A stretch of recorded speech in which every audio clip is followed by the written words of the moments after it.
Assalamualaikum warahmatullahi wabarakatuh. Selamat datang kembali anak-anak TKJ yang sekarang sudah naik ke kelas 11.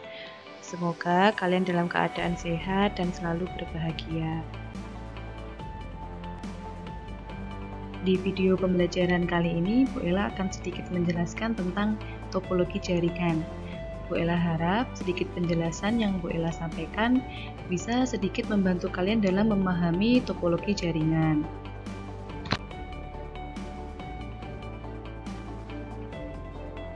Topologi jaringan bisa dikatakan sebagai cara atau metode untuk menghubungkan satu komputer dengan komputer yang lainnya.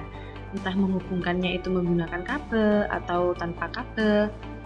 Dan kemudian ketika komputer semua sudah terhubung dalam sebuah jaringan, nanti kita bisa saling bertukar data, bisa saling berkomunikasi data, bisa juga buat internetan. Makanya ketika kita ingin membuat sebuah jaringan, kita harus tahu dulu model jaringan yang akan kita gunakan nanti seperti apa, strukturnya jaringannya seperti apa, agar kita bisa lebih mudah dalam mendesain sebuah jaringan tersebut. Contohnya di lab komputer TKJ itu juga menggunakan topologi jaringan. Selain itu, ketika kalian menjadi seorang teknisi, kemudian perusahaan kalian ingin dibuatkan sebuah jaringan yang berisikan komputer sekian, kemudian bisa buat internetan, buat bertukar data. Nah, nanti kalian juga harus mendesain dulu topologi apa yang akan kalian gunakan dengan kapasitas tempat, kemudian komputer yang seperti itu yang cocok topologinya seperti apa. Kurang lebih fungsinya seperti itu.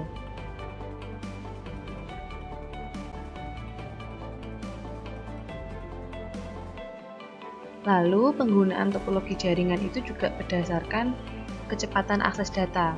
Nah, di sini biaya itu mempengaruhi cara tersambungnya, konektivitasnya itu, kemudian kualitasnya, efisiensinya itu juga terpengaruhi oleh biayanya itu sendiri. Adapun macam-macam topologi jaringan. Yang pertama ada topologi tree, kemudian topologi ring, topologi bus, topologi star, topologi mesh, dan topologi hybrid. Nanti seperti apa masing-masing topologi akan kita bahas di slide selanjutnya.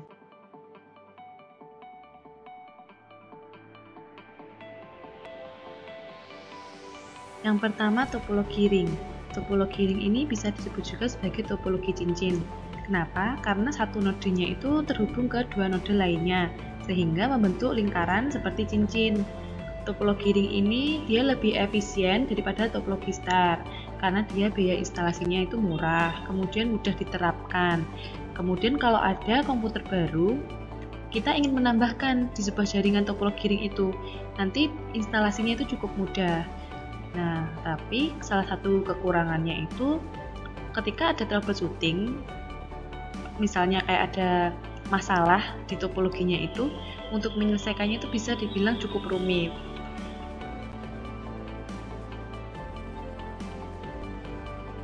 Nah, ini contohnya topologi ring. Bisa kalian lihat, dia bentuknya seperti cincin, lingkaran seperti ini. Jadi di sini file server, komputer servernya, file server, komputer server. Terus ini klien, dan klien. Jadi nanti topologi ini seperti lingkaran gini bentuknya.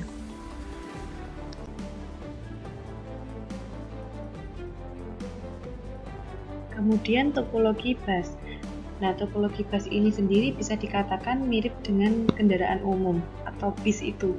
Di sini bisa kalian lihat ada file server atau biasa disebut dengan komputer servernya, kemudian ada komputer kliennya, bisa juga ditambahkan dengan printer. Nah, komputer kliennya di sini bisa ditambahkan ya, jadi tidak cuma 3 seperti di gambar, ini cuma contoh, jadi bisa disesuaikan dengan kebutuhannya. Kemudian topologi ini biaya instalasinya itu lebih murah. Kenapa? Karena menggunakan sedikit kabel dan dia itu sederhana, mudah diaplikasikan juga. Ketika kita ingin menambahkan komputer klien, itu juga lebih mudah. Tetapi karena relatif sederhananya topologinya, itu sering terjadi tabrakan. Makanya jika satu putus, satu klien yang lainnya pun juga ikut putus. Seperti itu. Kemudian topologi ini juga bisa dibilang jadul. Jadi ketika kita ingin menambahkan sesuatu yang modern itu sulit untuk dikembangkan. Kemudian topologi star atau yang biasa disebut topologi bintang karena bentuknya ini menyerupai bintang ya. Nah, topologi star ini dia terhubung menggunakan switch atau hub.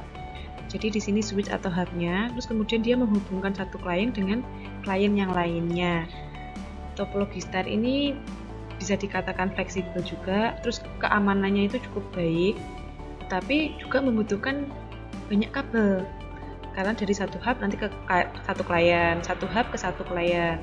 Seperti itu. Terus kemudian apabila terjadi satu masalah pada komputer, jaringan yang lain tetap berjalan, jadi tidak mempengaruhi. Kalau di topologi bus tadi kan satu komputer terjadi masalah, maka akan mempengaruhi yang lain. Tapi jika topologi star ini satu klien di sini misalnya ada masalah, itu tidak mempengaruhi yang lainnya. Jadi jaringan yang lain tetap jalan. Terus kemudian yang keempat ini juga bisa misalnya terjadi masalah pada switch atau hubnya. Nah, tadi misal switch atau hubnya ini kan sebagai pusat. Jadi kalau dia ada suatu problem atau masalah, maka semua komputer yang di sini, jaringan yang ada di topologi ini juga mengalami masalah. Itu kekurangannya topologi star ini.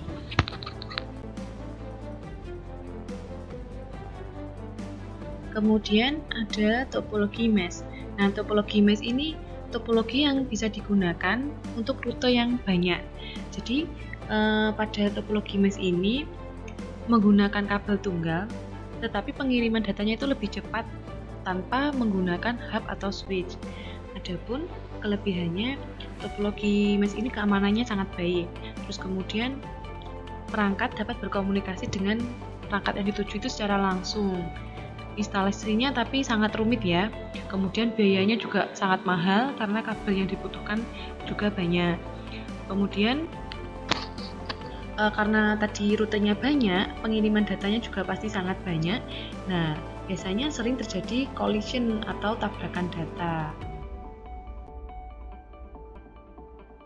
Bisa kita lihat gambarnya topologi mesh seperti ini. Memang terlihat lebih rumit karena memang rutenya itu untuk banyak komputer. Jadi setiap komputer itu nanti terhubung ke masing-masing komputer. Misalnya ini komputer klien 1, dia terhubung ke server, tapi terhubung juga ke komputer 1, komputer 2, dan komputer seterusnya. Ini digambar memang digambarkan 4 komputer sebagai kliennya, tetapi dalam pengaplikasiannya kliennya itu bisa lebih banyak seperti itu. Dia pengirimannya juga cepat kan karena ini satu kabel terhubung ke satu komputer gitu. Tetapi juga karena banyak kabel itu tadi, dia lebih mahal. Selanjutnya topologi tree atau yang biasa disebut dengan topologi pohon. Topologi tree ini adalah hasil penggabungan dari topologi star dan topologi bus. Bisa kalian amati gambarnya di sini ada hub atau switch pusat. Bawahnya lagi ada hub atau switch lagi. Ada hub atau switch lagi juga di sini. Jadi hub atau switch di sini itu tidak menghubungkan ke semua komputer, tetapi hub atau switch ini terhubung dengan komputer yang berbeda. Misalnya hub A terhubung dengan klien A, hub B terhubung dengan klien komputer B, C, dan seterusnya. Jadi mereka tidak dalam satu komputer, tetapi menghubungkan dengan beda-beda komputer. Istilahnya seperti itu.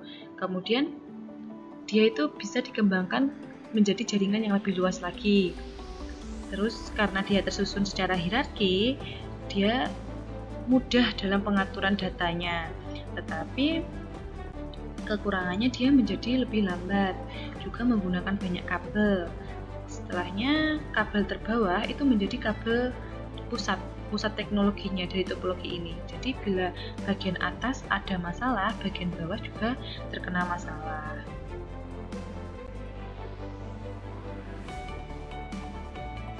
Lalu ada juga topologi hybrid. Topologi hybrid ini dia gabungan dari beberapa topologi yang berbeda kemudian membentuk jaringan baru. Bisa dikatakan menggunakan 2 atau lebih topologi yang berbeda kemudian menjadi satu jaringan. Nah, topologi hybrid ini kelebihannya dia fleksibel. Kemudian penambahan koneksinya juga sangat mudah. Tetapi kekurangannya dia sangatlah sulit pengelolaan jaringannya. Kemudian biaya pembangunannya juga bisa dibilang sangat mahal.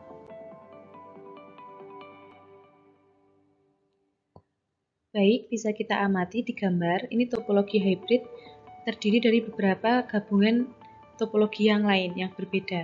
Misal di gambar sini kan bisa kalian lihat ada topologi bus, kemudian yang lingkaran ini ada topologi ring, dan topologi yang lainnya juga. Jadi dia adalah gabungan dari beberapa topologi-topologi yang lain. Seperti itu. Jadi dari pembahasan tentang topologi ini dimaksudkan kalian bisa memahami dan mengerti ketika nanti kalian akan membangun sebuah jaringan. Kalian bisa menentukan modelnya nanti seperti apa, kemudian strukturnya seperti apa yang bisa kalian sesuaikan dengan kondisi tempatnya, komputer, dan faktor lainnya. Itu tadi sedikit penjelasan yang dapat Bu Ella sampaikan.